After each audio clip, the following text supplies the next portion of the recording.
میں نے وعدہ کیا تھا میں کھل کے پڑھوں گا. ایک روایت ہے عمران، بی بی زمین اور دروازے کے درمیان تھی. ایک روایت ہے بی بی دیوار اور دروازے کے درمیان تھی. اگلی صدر میں نے سانس لے کے پڑھنی ہے. زہرا کا ایک ہاتھ باہر تھا، اس ملعون نے ہاتھ میں تازیانہ مارا.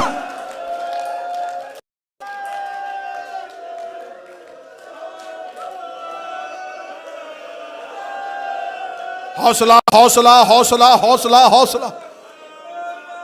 حسین کی ماں تیری چیخیں قبول کرے، زہرا کی ماں تیری چیخیں قبول کرے. اللہ بیماروں کو شفا دے دے. اتنا پڑھوں گا جتنا برداشت کرو گے. تھک جاؤ مجھے اشارہ کرنا، میں ممبر چھوڑ دوں. میں مرتا مر بھی جاؤں، زہرا کے مصائب نہیں پڑھے جا سکتے. سیدہ کا ہاتھ زخمی ہو چکا تھا، سیدہ کی پسلیاں شہید ہو. 40 لوگ گھر کے اندر داخل ہوئے. انہوں نے علی کے حجروں کی تلاشی لے کی. حسین کی بہنیں، زہرا کے بچے سہمے ہوئے دیوار کے ساتھ کھڑے تھے. اگلی صدر میں شیعہ قوم کے آگے قرآن کی قسم کھا کے پڑھنے لگا ہوں. یہ حجرے میں گئے، انہوں نے علی کے گلے میں رسی ڈالی. بیٹیاں دیکھ رہی تھی، انہوں نے علی کے گلے میں رسی ڈالی. زہرا دروازے نیچے تھی، زہرا نے علی کے گلے میں رسی دیکھی. زخمی فاطمہ ایسے چل جیسے اکبر کی لاش میں حسین آئے تھے. زہرا علی کے پیچھے آئی، بی بی نے علی کی ابا پہ ہاتھ ڈالا. ادھر سے یہ علی کو کھینچ رہے تھے، پیچھے سے زہرا روک رہی تھی. یا کنفذ نے تلوار کی نیام نکالی، فاطمہ کے ہاتھ میں ماری. زہرا زمین پہ گر گئی، رو گئی یا علی میری انگلیاں شہید.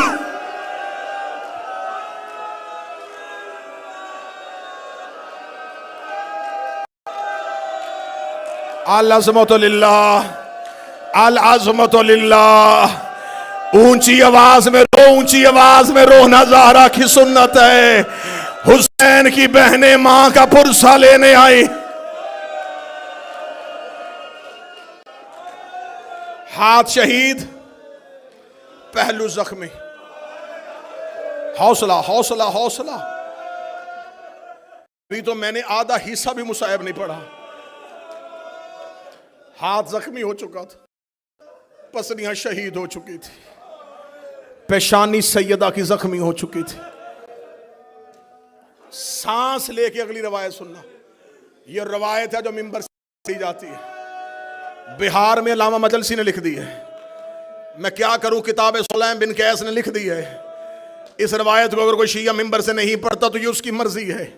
مذہب شیعہ کی پہاڑ جتنی کتابوں نے لکھ دی ہے یہ روایت. یہ خود قاتل نے اعتراف کیا ہے. اس نے خط لکھا تھا. اسی قاتل نے جس نے یہ سب کچھ کیا، اس نے خط لکھا تھا. اس نے معاویہ کو شام میں خط لکھ کے حالات بتائے کہ ہم نے علی اور زہرا کے ساتھ کیا کیا. اس نے وہ خط اپنے بیٹے یزید کو دے دیا تھا. جب عبداللہ ابن عمر گیا تھا نا یزید کے پاس کہ تو نے کیا ظلم کیا، مار جو دیا تھا نبی کا بیٹا، کیوں قید کی تو نے نبی کی بیٹی؟ اسے کہا کس کا بیٹا ہے تو؟ اسے کہا عمر ابن خطاب کا بیٹا. اسے ہاتھ پکڑا، اندر حجرے میں لے گیا.